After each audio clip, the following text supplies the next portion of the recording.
Finally, Sansa is out of King's Landing. Personally, I don't think I'm alone in saying this when when I tell you that this could potentially make her character more I don't know if more interesting is a word, but a little less agonizing to watch. Because the reason why Sansa has never been as interesting as a lot of the other characters is because she is always in the same environment. Or not always, I mean, in season 1 she changed environments from Winterfell to King's Landing, but ever since then she's been stuck in King's Landing, and that's no fault of hers. She's been a prisoner of war. So I'm not necessarily blaming the character, and I don't even blame the creators of this show, because to their credit, they've tried to make her conflict interesting. They've tried to make us care about the helplessness that she is undergoing, the feelings of not being able to do anything, completely powerless as your family members die around you. But the fact of the matter is, when you compare her to someone like Arya, or let's see who else, Daenerys, or Stannis, or the Hound, or any one of these other characters, not only do they get to travel around in different environments and interact with said environments in their own unique way, but they are also an active part of the plot. Sansa has done nothing. She's been sidelined since season 1. She's just been kind of sitting there looking all sad. And again, there's not really much for her to do, being a hostage, but that doesn't make her character any more interesting. But finally, after she's whisked away by Littlefinger, which that was a clever twist. I've been wondering where Littlefinger was. Now that she's been finally snuck out of the city by Littlefinger, we can finally see her in new places, and maybe she can grow as a character, kind of like Arya has. Arya has grown as a character. She's grown more world weary, and she's really starting to understand how the world works. So already that had me interested. This episode, it picks up immediately where the last one went off, or left off, with Joffrey dead, and and Sansa being whisked out of the city by the old drunkard who she wore the necklace for. It turns out it was all a ruse by Littlefinger. So now, granted, I don't exactly know why he whisked her out of the city. I mean, maybe it has something to do with lust. Maybe he's a pedophile. I don't know, but maybe we'll finally see her in some new scenarios, and maybe she can actually take an active part in the story. Maybe she can grow as a character, or at least more so than she's been allowed to thus far. But what other plot threads besides that had me interested in this episode? Well, not really a whole lot happened, at least in terms of the overall grand scheme of things, except in the Daenerys storyline, because we saw Tyrion in prison, and again, he's having to make some difficult choices. Once again, we see that he is one of the only people in King's Landing with a decent semblance of a conscience, because his squire Pod, who has been with him ever since season 2, maybe late season 1, I don't know, I'm having trouble remembering, but his very loyal squire, comes to visit him in prison and is basically doing all this stuff for him, gathering all this information, filling him in on what's going to happen, how he's going to stand trial and whatnot. And then he tells Tyrion, they tried to bribe me to testify against you. But I will not leave your side, my lord. I will not leave your side. And something that felt like a really genuine moment, a lot more so than when Tyrion sent Shay away, because that felt very contrived and overly melodramatic. But something that really felt like a genuine moment and really, really got me right here was when Tyrion said, "You need to leave King's Landing." You need to leave. I will not let you die on my behalf. And after seeing Pod serve as Tyrion's loyal squire for this long, and seeing Tyrion's genuine gratitude for his services and for his loyalty. I mean, he's one of the only people who are loyal to Tyrion. So upon seeing their relationship grow, it makes it very believable, and it makes it feel all the more real when Tyrion basically says, save yourself, and I will fight this battle on my own. I'm not going to risk your life on the very slim chance of saving mine. So that felt like a very heartfelt moment. So that was a great moment in this episode. Although slightly more predictable and less of a shocker was the part with Arya and the Hound. Now, I enjoy the chemistry and the dynamic that these two have, because you can tell each of them, neither one of them want to be around each other, but the Hound sees Arya as basically his chance to earn a lot of money, because he's not really sure what to do with himself now that he's not serving in the Kingsguard anymore. So she's basically his ticket to earning a small fortune, and maybe moving on to the next stage of his life, while at the same time she knows that he is the best chance of survival that she has at this point. I mean, maybe not permanently, or of course not permanently. He's probably going to die or something. I don't know. But she knows that if she stands any chance, if she wants to stand any chance against the numerous people who would want to kill her or do otherwise bad things to her in the world, then it's probably a safe bet to stay with the Hound. So neither one of them mince words with each other. And that's actually kind of refreshing, how they're basically drawn together by circumstance and for their own ends, because, like I said, neither of them want to be around each other, but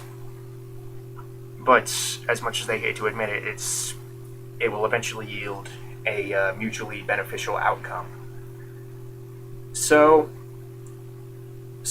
upon that being said, I was kind of disappointed at how predictable the portion was where they took refuge in some guy's farm and they had dinner with him, and then the Hound took the guy's money and robbed.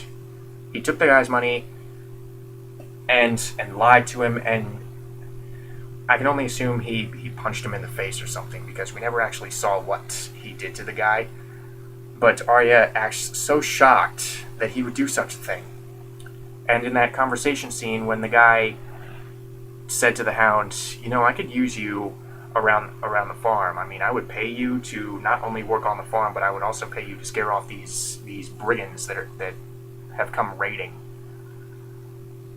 And you can just tell by the way Rory McCann plays it, and the way that the entire scene goes, you can tell that he's not honestly going to accept the guy's offer. He's not going to...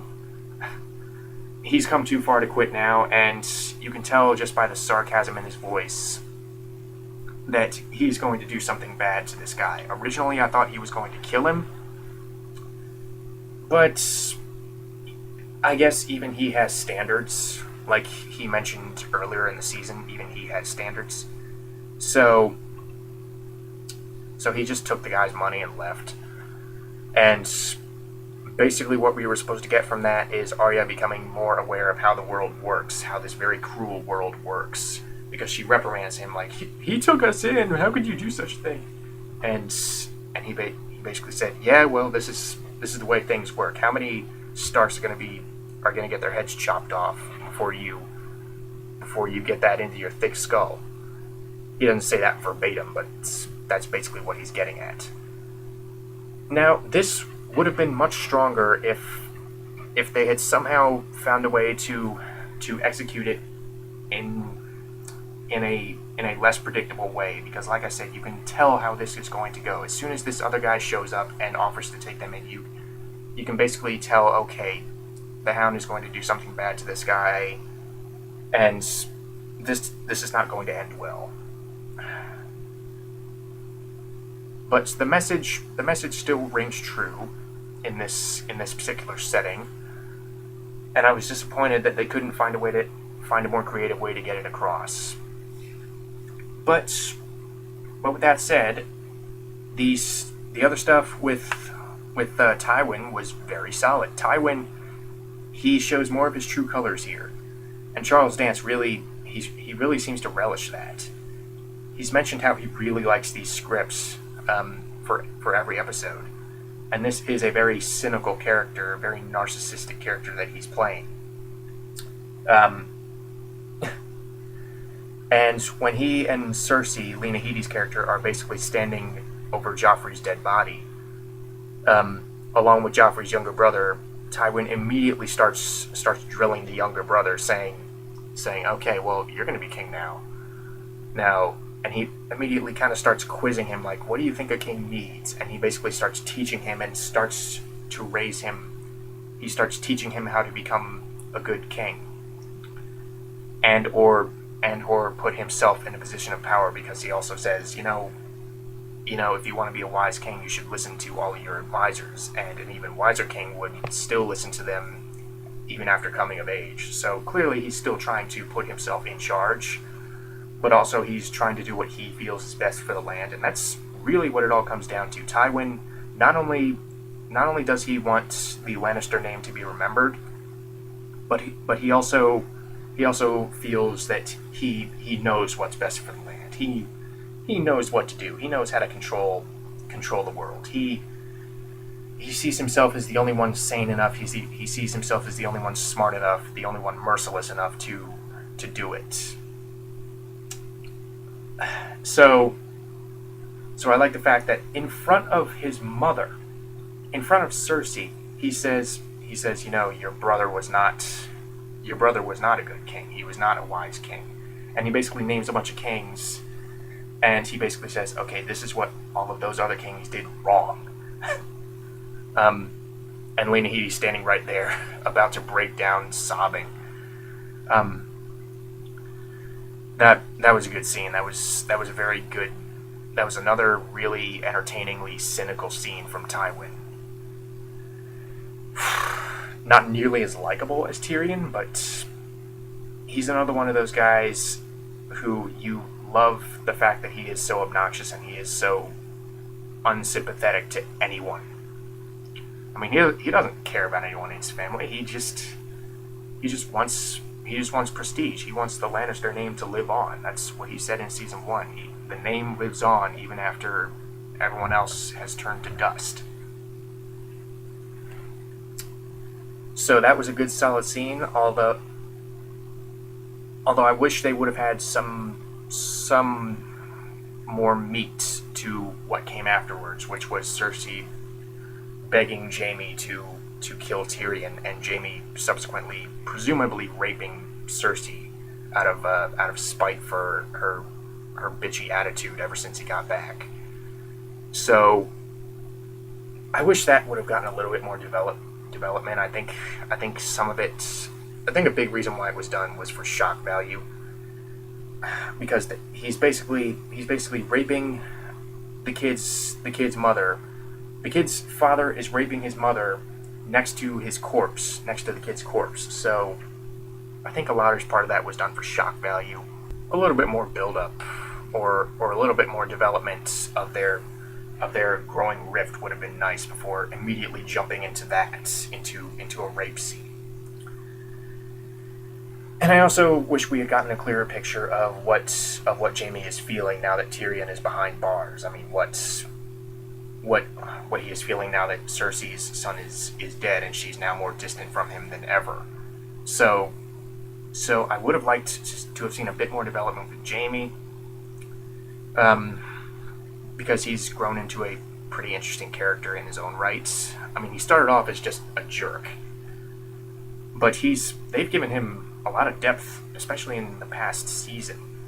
So I wish we had gotten a clearer picture of his inner turmoil this time around, instead of just going to that rape scene. But the final scene of note was Daenerys, the dragon chick, going to this slave city and basically deeply wounding the ego of the slave masters there, while also raising the morale of the slaves that are currently incarcerated or enslaved in that city.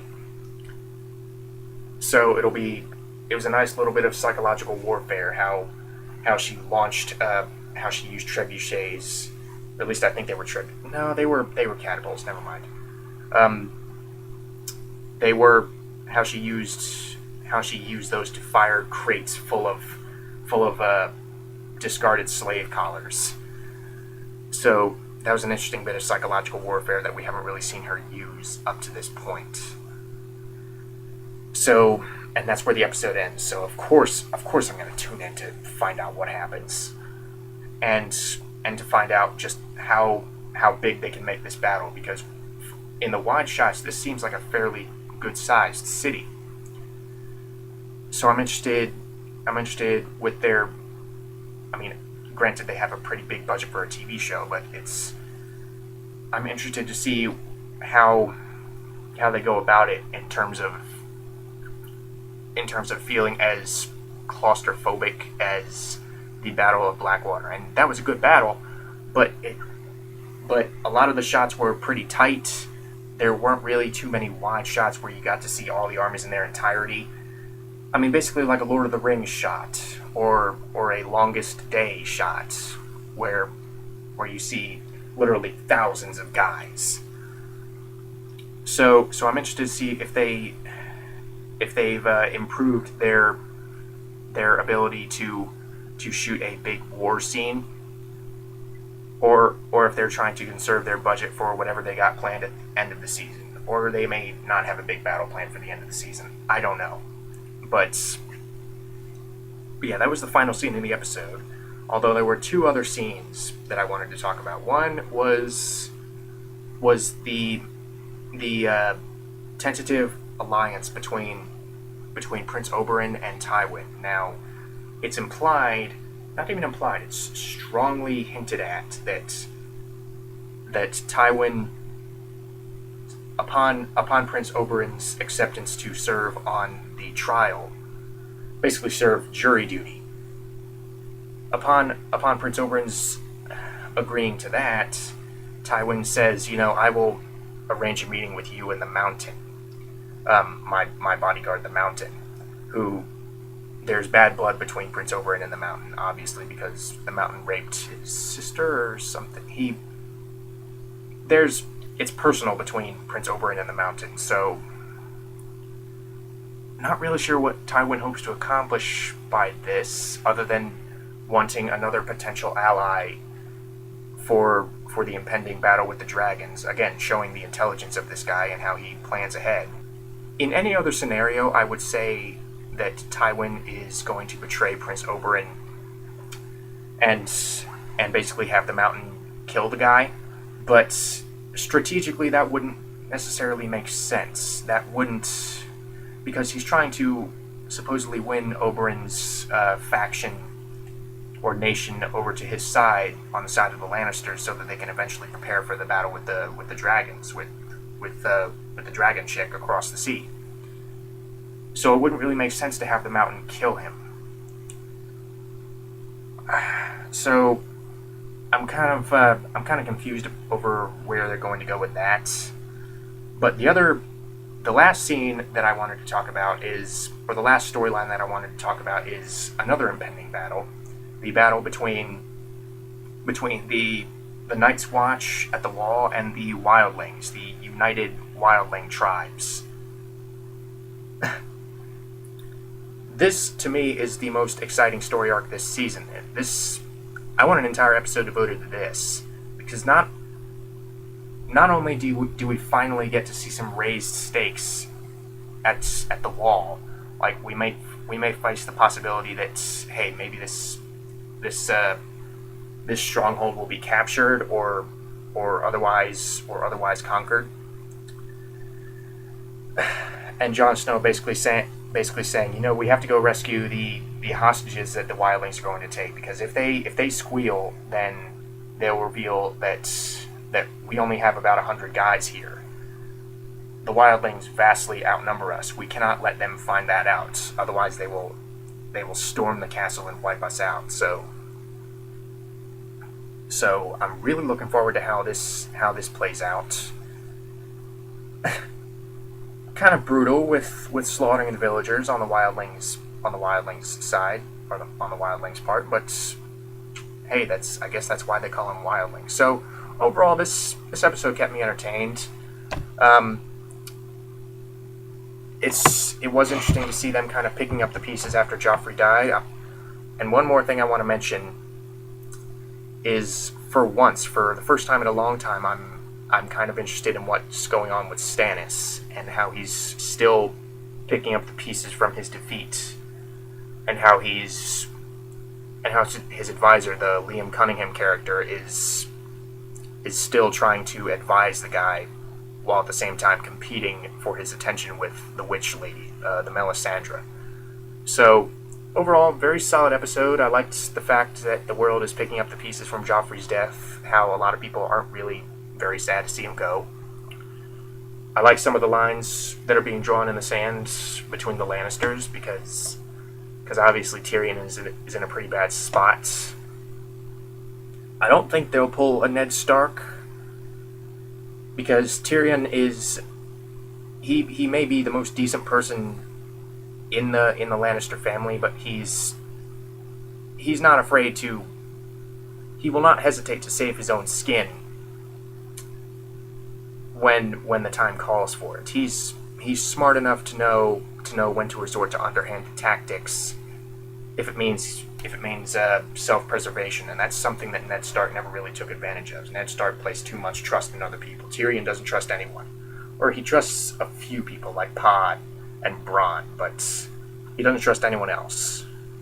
So I don't really think he will be lured into a position like Ned Stark, but we'll see. So that's about all I got for this episode, and as always, looking forward to the next.